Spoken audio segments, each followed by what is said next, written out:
we want to do the welcome and attendance. And okay, let's move this. The welcome and attendance, we'll do a review of our group norms, which have been used in several RACs. Also, review of the purpose of childcare resource and referral, also the RAC purpose and scope, and then we'll look at the rule language, and we'll also do some closing comments and thank yous. What I'd like to do is go through the slides first to kind of just show the overview, and then we'll return to the proposed language for the rule changes and do a deeper dive into discussion to hear feedback, comments, questions, and have the opportunity to do that. So meanwhile, I think what I'm going to do is share a couple of things. Chris O'Grady is here. Chris, will you introduce yourself, your full title? Role. Thank you. Good afternoon, everyone. My name is Chris O'Grady, pronounced she, her. I'm the Legal Affairs Manager here at the Department of Early Learning and Care, and I oversee the rulemaking process for the agency. And she has been my total right-hand person and guide in all of this, and so grateful. Marissa, you introduce yourself. Yes. Good afternoon, everybody. My name is Marissa Alvarado, and I'm the Executive Support Specialist for Alyssa Chatterjee. It's very nice to meet you guys. Thank you, Marissa. And Norma. Hi, everyone. Norma Alba Stanislawski, and I'm a CCR&R coordinator. I will also be taking attendance. So if I don't have your last name, I will be sending you a private chat to make sure that I have you down as participating today. Thank you, Norma. And Norma is also going to be watching the chat and will since I won't be able to see it, she'll call out any comments, and we do encourage you to use chat or to raise your hands, and she'll be helping with that as well. So I think then I'd like to go ahead and keep moving through this agenda, and we can start the process. So there we go. Looking at group norms, we want to bring an equity-driven perspective and approach, center children, families, and early learning professionals, stay curious and welcome other points of view, seek first to understand and then seek to be understood, stay present, be impeccable and respectful with your words, and also be aware of the power and privilege within this group, ensuring everyone has an opportunity to share and speak up, and start and stop on time, which we've already failed, but that's all right, because we had a little bit of technical difficulties with Teams. So welcome, everyone. And let's see, I'm just going to double check. Okay, we've got everybody here. So going over the purpose of the CCR&Rs, I would like to share that we do have 4 CCR&R directors here, and they obviously have a very deep understanding of CCR&Rs and the core services, but wanted to share this for those who have not been in the CCR&R world working within the agencies. So childcare resource and referral agencies are the professional associations for the early learning and care mixed delivery system. We have 15 of them in Oregon, and in each region, they provide the following service. They have a team who recruit more early learning and care programs to meet the needs of those regions. They provide professional development through trainings, consultation, coaching, and resources for early educators. They also promote retention to sustain the early care and education field.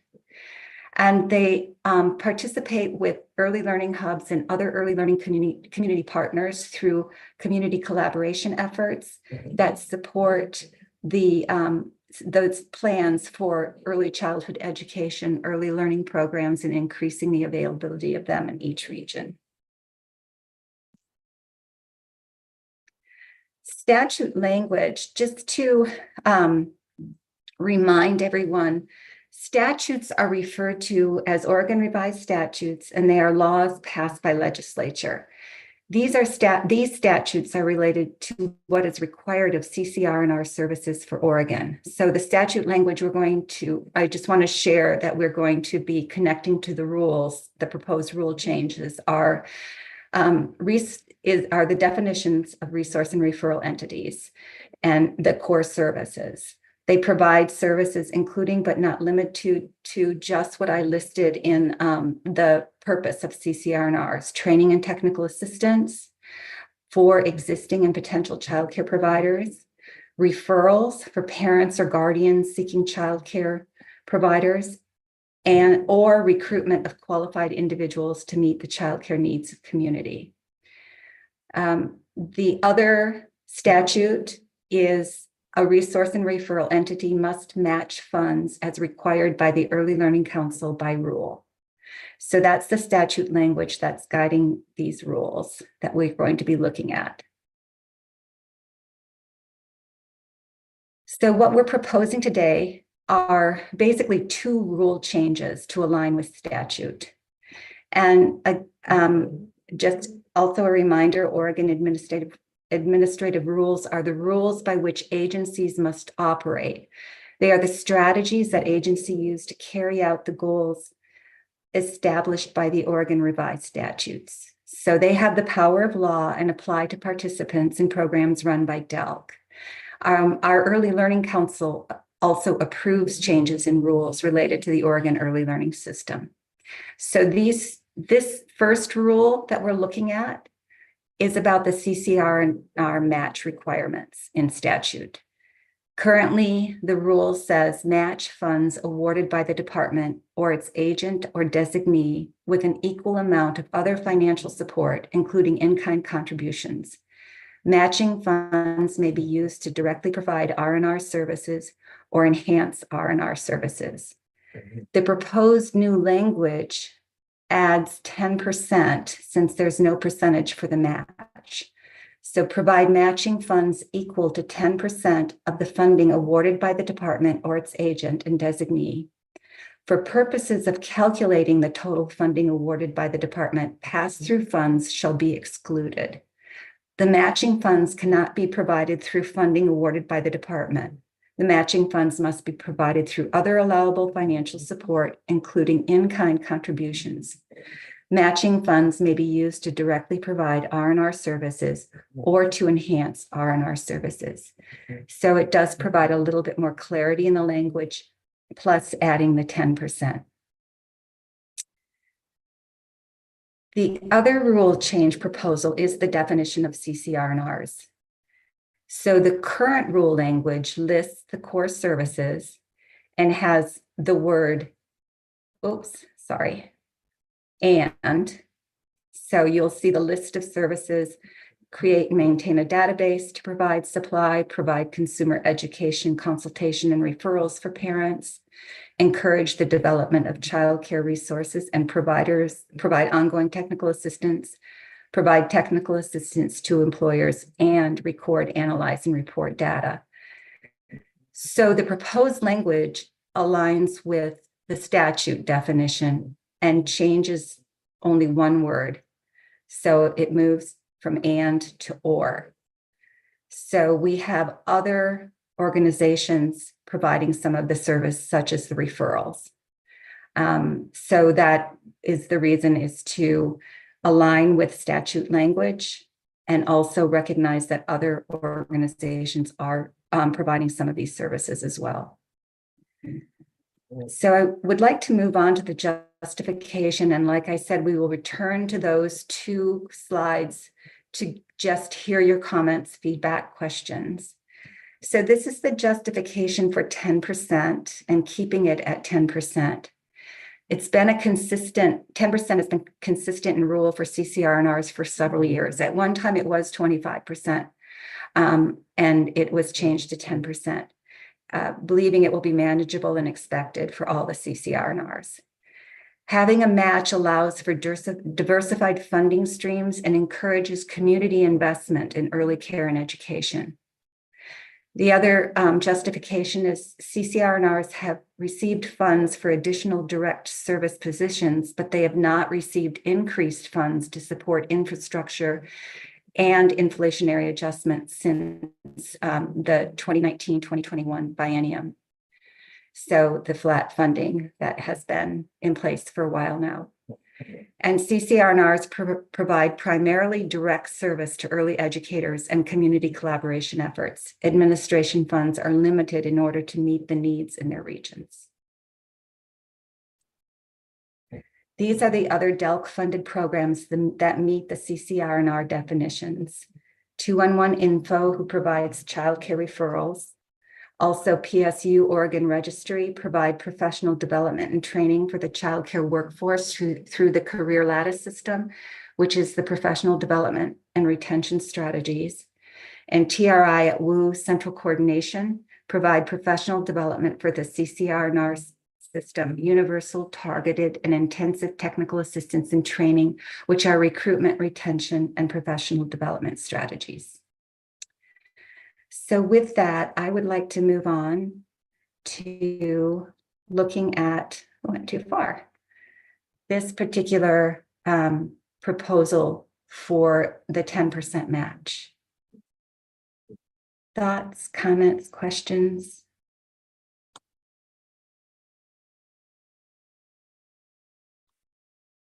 Brett.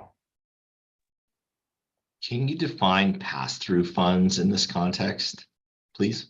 Yes, like baby promise. Not every CCR&R has baby promise, but anything that would be that would go to either a subcontract or would go to direct services without necessarily administrating that. Okay, so it's funds that pass through the CCR&R, not like federal dollars that pass through the DELC that come to us. Right. Okay, thank you. Sure. Anyone else?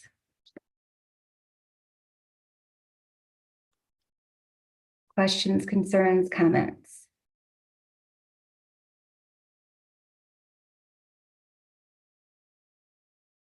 Karen.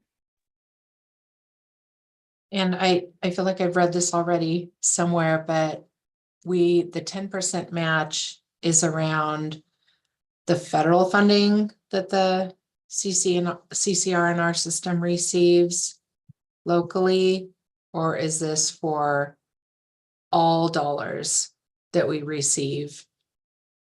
You know, that I'm not too sure of that.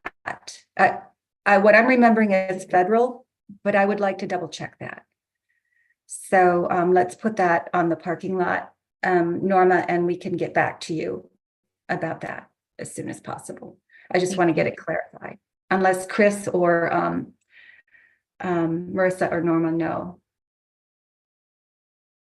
Margie, when we were having the conversation, it's the funding that is actually contracted to the CCR&Rs or to the entities to conduct the work for the administration is not acting as pass-through funds. So it could be the federal funds and the state, if there's any general funds. I'm not sure because I don't work with the contract, but Margie, it's within those contracts that you administer with and oversee with the CCR&Rs. So I'm not entirely sure what the funding streams are. It's not tied to the exact funding stream itself. Okay. Then you just answered it. Thank you. That's it is then fully the funds that you receive from us to provide services. So that would include the ELA, the general fund, and the federal funds. So state and federal. Jenna. I just think it's a very important distinction to make sure is clear, because that's a huge difference in amount of money. And I think it is also important just to acknowledge that my understanding is that the 10% match previously was just for federal funds, and that this makes a huge difference to the amount of money that we have to identify for this. Thank which you. may put a pretty impressive burden on some of us. Okay. Thank you.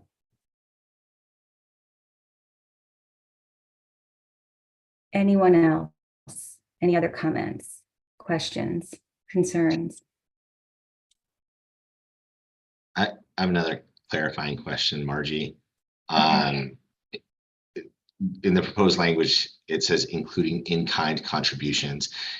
Does DELC have a standard definition for in-kind contributions, or is it part of the scope of work for this committee to determine what that means in this context? It is not within the scope of work of this committee to do that, and I believe we do from past contracts. So that's something that can be pulled up. We do have clarity around what in-kind can be. So that is another thing we can send out. And just know you'll also have additional time for continual comments after this as well, once you get this information. Margie, there is a question in a chat from Adriel. Is there a reason the language doesn't say a minimum of 10% to allow to exceed 10%, or if it's this intended to limit the amount? Oh, thank you, Adriel. Good question. It's intended to limit, though, to be equal to. I mean, certainly they can exceed if they want to, but we would only count 10% as the match. Thank you, Margie. Karen also has a question. I would appreciate knowing the scope of funding. Does this include the new IEC, MHSC dollars, Baby Promise, Preschool Promise, Inclusive Partners? It would be, so your Inclusive Partners money would be included. But let me check on the other ones. We'll have to get back to you on that. I know for sure Baby Promise is passed through. We've already determined that. I would have to check on some of the others that you've listed. So thank you, Karen.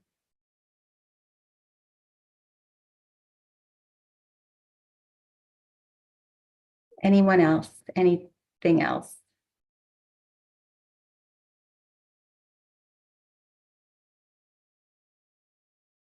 Brett.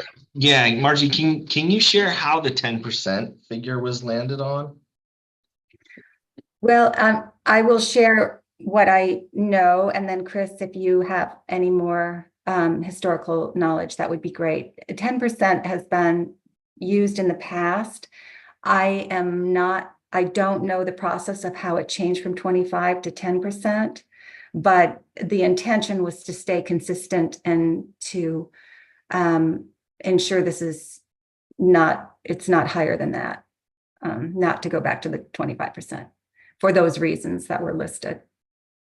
But Chris, do you have a reason as to why we shifted at one point, or?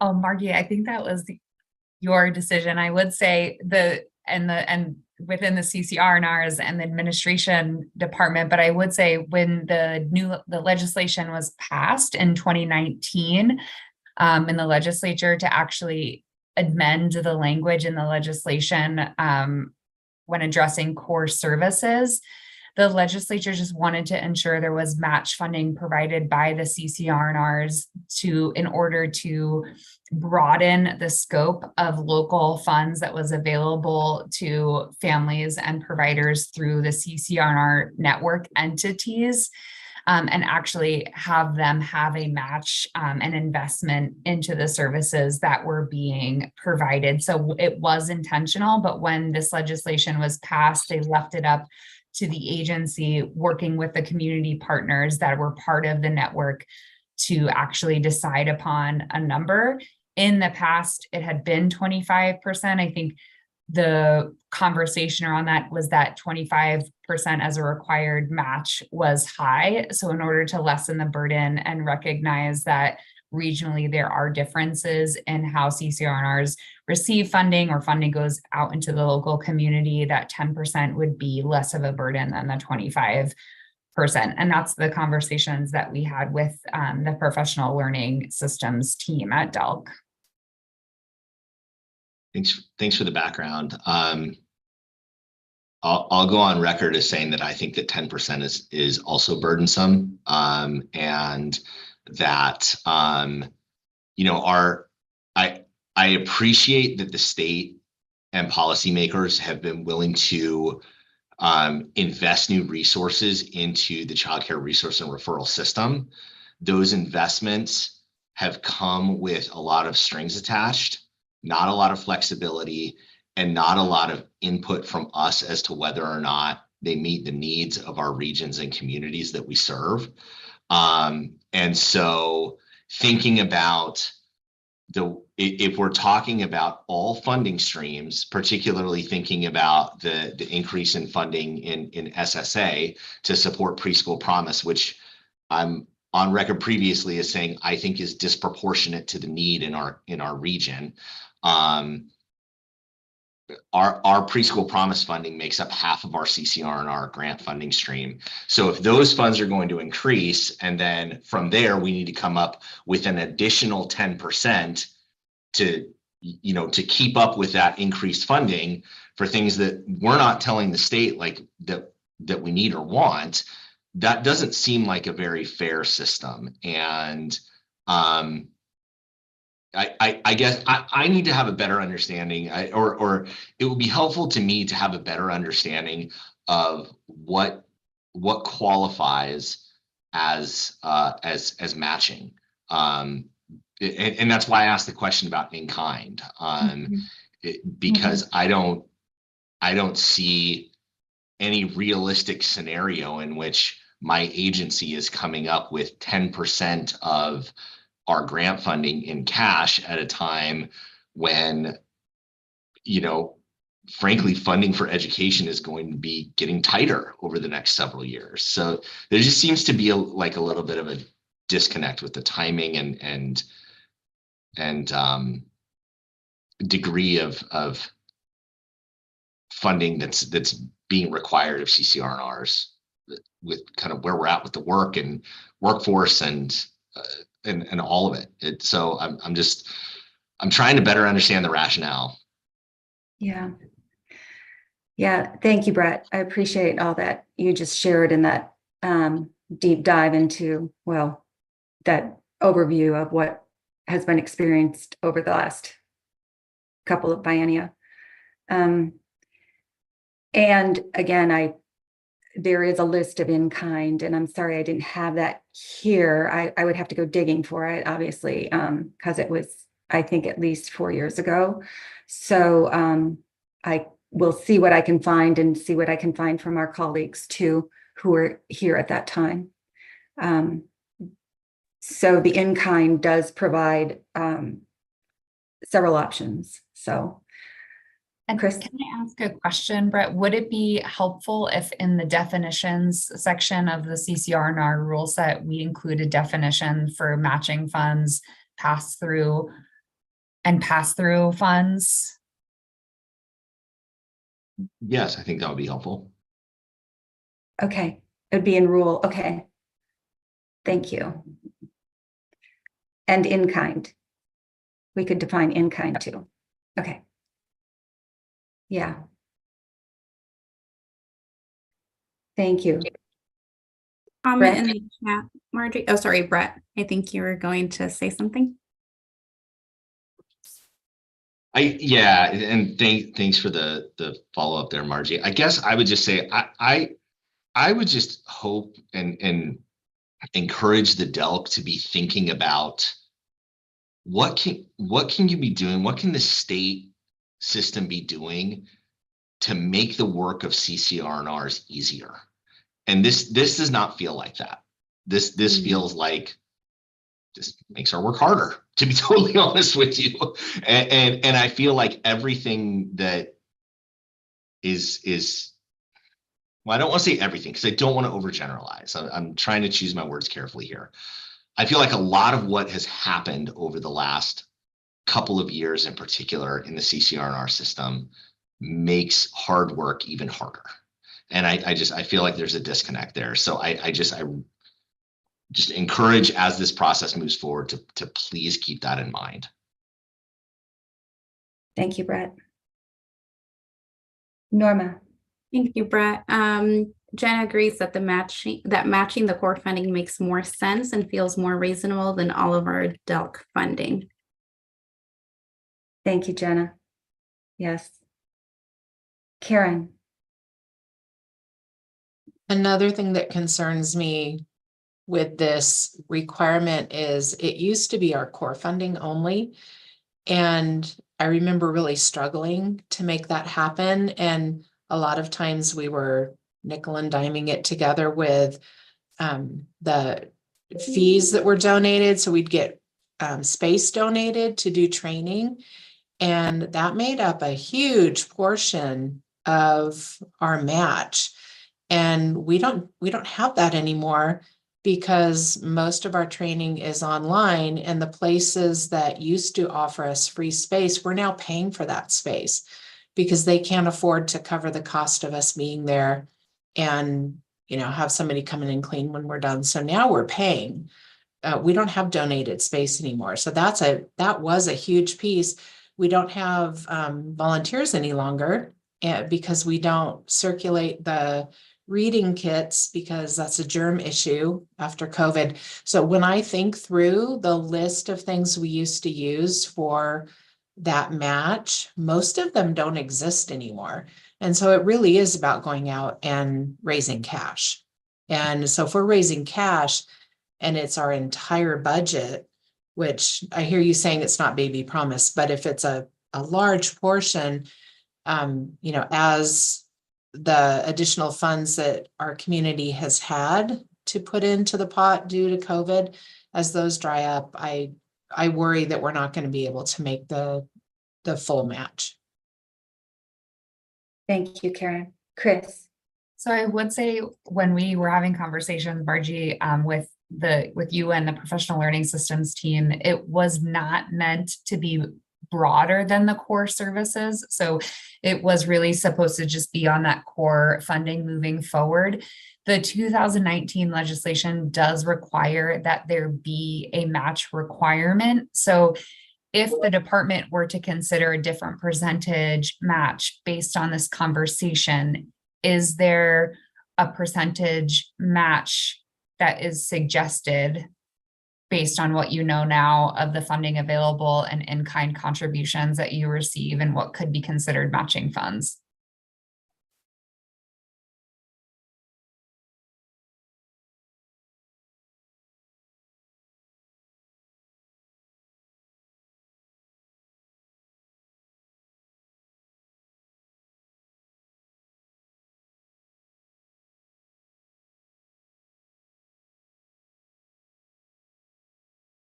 Karen. I think honestly, it's hard to come up with a percentage because, any percentage is going to be difficult.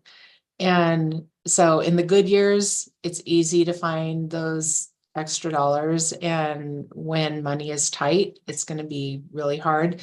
So I think it's going to be different from year to year. And we're talking about putting language, down on paper and saying this is the way it's going to be moving forward. So it's really hard to come up with a percentage. And then the other thing is it's hard to think about a percentage when I'm not sure like what our total allotment is that we're doing the percentage on. If we're doing a percentage on $2 million, then that might look different than if we're doing a percentage on $1 million. And so that concerns me to actually vocalize a percentage. And federal funds do cover core services. So I think that's something to revisit, to clarify and revisit. So, Jenna. Thank you, Karen. I also agree with Karen, but I would also advocate that it be closer to if we have to put a percentage on it, that it's closer to the no more than 2%, maybe 1% level. I mean, if everything I'm getting from DELC is for the biennium is $5 million, that's a really large amount of money. And I am not going to have $500,000 of match. Maybe $50,000 I could find, especially especially depending on the definition of DELC funds. You know, some of my outside funds originated with DELC, but then have passed through 3 other agencies. And so, I mean, that's the other part of, I guess, my question is, you know, at what point is it not considered DELC funding? That's a good point, Jenna. Thank you for bringing it up.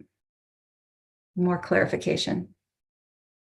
So I've heard looking at reducing the percentage closer to what would be around 1 to 2%, as far as any figures that have been thrown out. Also, clarifying that it is for core services, so that would be the federal funds, the CCDF funds. Margie, I just want to say that I'm not as familiar with the contract administration you are, but it's whatever the core funding is. And I wouldn't want to categorize it as federal or general fund, because you would want to make sure that there are no general funds going to administration. And in upcoming legislative sessions, there could be general fund allocation. So we didn't split it that way. It's really just meant to be for the core funding, right? But if the CCR&Rs get funding from general fund or federal funds that are just pass-through funds that you are getting and are awarded by DELC and then putting back into the community by grants or contracts with providers, those are pass-through funds. So, and it doesn't necessarily depend on, and isn't dependent on the source of what those funds are, but more of the action of what is happening with those funds and how they're being distributed into the community. Yes, and I think we can go ahead and look at the contracts and get the clarification as to what those would be, what is we would consider core services, and where what's supporting that. And then clarification on the pass-through. And we could add that language for your review. Margie, just a couple comments in the chat. Jenna agreed that there is no donated space anymore. Jennifer's worried about the rural areas and where to get the 10% when they're not in a rich area. Adriel, could the language state up to 10%, allowing for an upper limit and flexibility?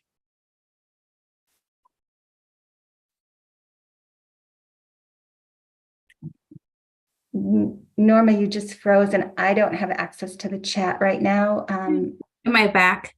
You're back. Okay. Okay. So the 2 comments, were you able to hear the first 2 comments? Yeah, Adriel was the one that you froze on. Yeah. Could the language state up to 10%, allowing for an upper limit and flexibility? Okay, thank you, Adriel. We can take that comment as well.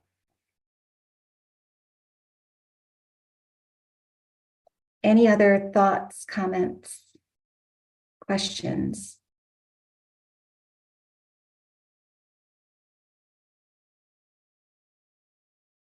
Okay, am I frozen? Uh-oh. No. No, okay. All right. Are we ready to go on to the next one?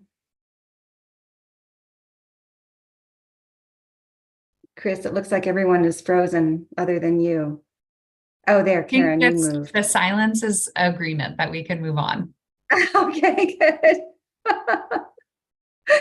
Yes, it's always hard to hold the silence, isn't it?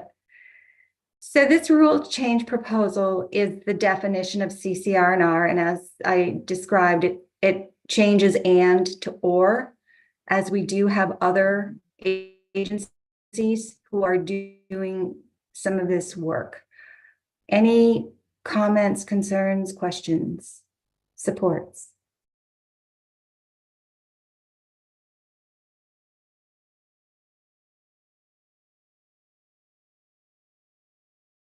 And this change is really just to be in alignment with the change that the legislature made in the legislation around the definition of what is the child care resource and referral network to be or for core services.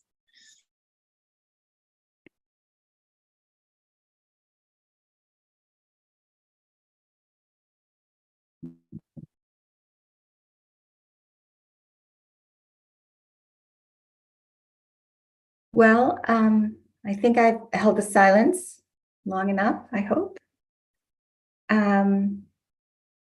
Any comments? Brett?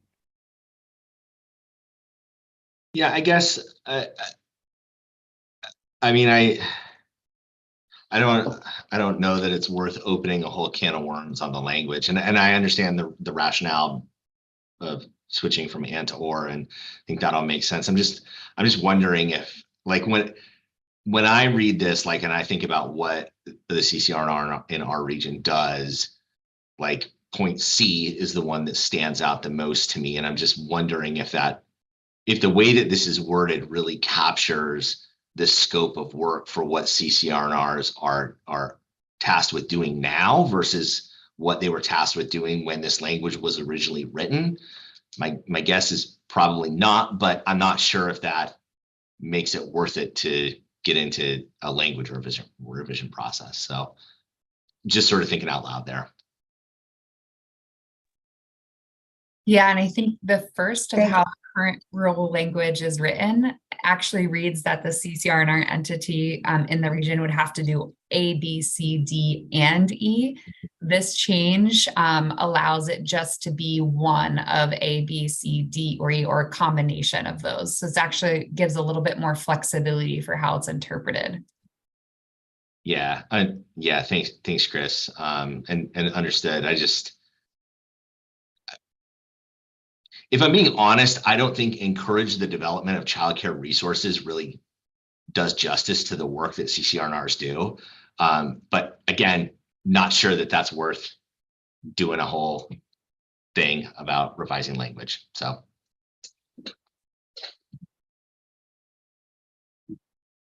But if you have thoughts on what this could be, we would be welcome to have them. What other, Oh, gosh. I agree. Just having been so immersed in CCR&R, we do much more than encourage. So what, is there another descriptor you would use? Oh my gosh, I'm freezing.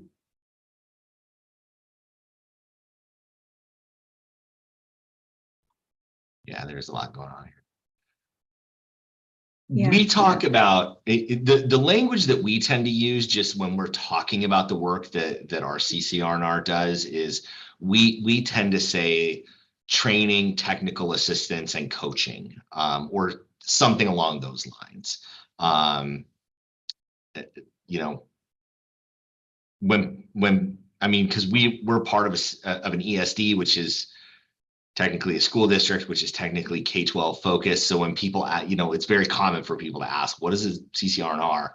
We say we provide training, technical assistance, and coaching to childcare providers to grow and build the field, or something along those lines. So I don't know if others have thoughts on this, or if others even agree with me on this, or if it matters. Like it's just Margie and Chris. This is not my hill to die on. It was just something I kind of wanted to call out as something I was noticing. No, this is great feedback. So we welcome it, Brett. Karen agrees that it's too complex for one slide. or one statement. It's true. True.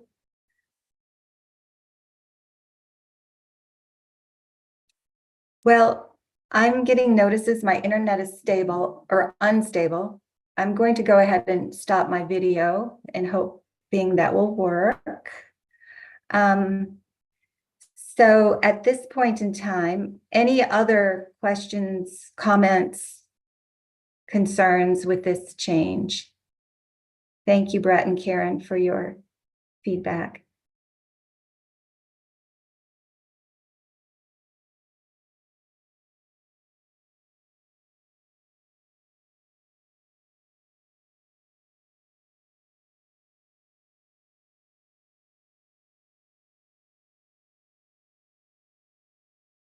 Okay, well, shall we go ahead and move on to some of the closing statements as far as next steps? Yep. Okay, thank you. I'll go to the last slide here. Shows a little bit of the timeline that we've already accomplished and also the things that are next. So we are at the March 13th. We've been able to get all of this accomplished. We are going to have some public engagement sessions that'll still be available, and those will end by April 30th. However, we will be presenting the rule proposed languages to the Early Learning Council on April 24th. And then for the vote on May 22nd, we hope to have all the revisions actually by April 24th and for their review. So Chris, did you want to add next steps as far as the participation of everyone who is able to join today? Sure. Did you have the other slide? Oh, it's in the agenda. I'm sorry.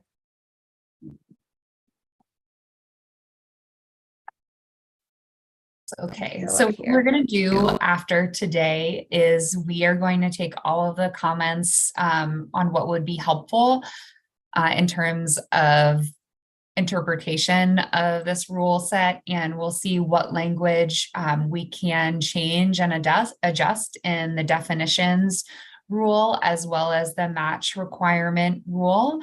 And we will work with the Department of Justice on crafting and amending that rule language. And we will follow up with RAC members on any adjustments that are made to the rule language. We do have some additional forums for public comment. So the public hearing for this rule language will actually be on April 22nd at 5 p.m. So if you have additional comment that you would like to make after this evening, you are more than welcome to come to that public hearing and give verbal public comment. It's a little bit different in a public hearing than a rules advisory committee because we are just accepting public comment and we can't engage in discussion. But we will also be accepting written public comment until the end of April. So if there are comments that you would like to submit via writing or via email that you've had more time to think about, or if you have colleagues that are going to be listening in to the Rulemaking Advisory Committee recording and would like to submit written comments, you can do that and then send them to me at crys.ogrdy@delc.oregon.gov, and I can put my email into the chat. And we will follow up with any language changes with the Rulemaking Advisory Committee members over email. And then we will also have Marissa be following up after the meeting today if you'd like reimbursement for attending this meeting. And she will do that exchange of the required paperwork that we need to submit for that $50 reimbursement. And Margie, that's all I had. Okay, great. Thank you, Chris. So I just want to call out, are there any other questions, concerns, comments, supports as we move into the next step?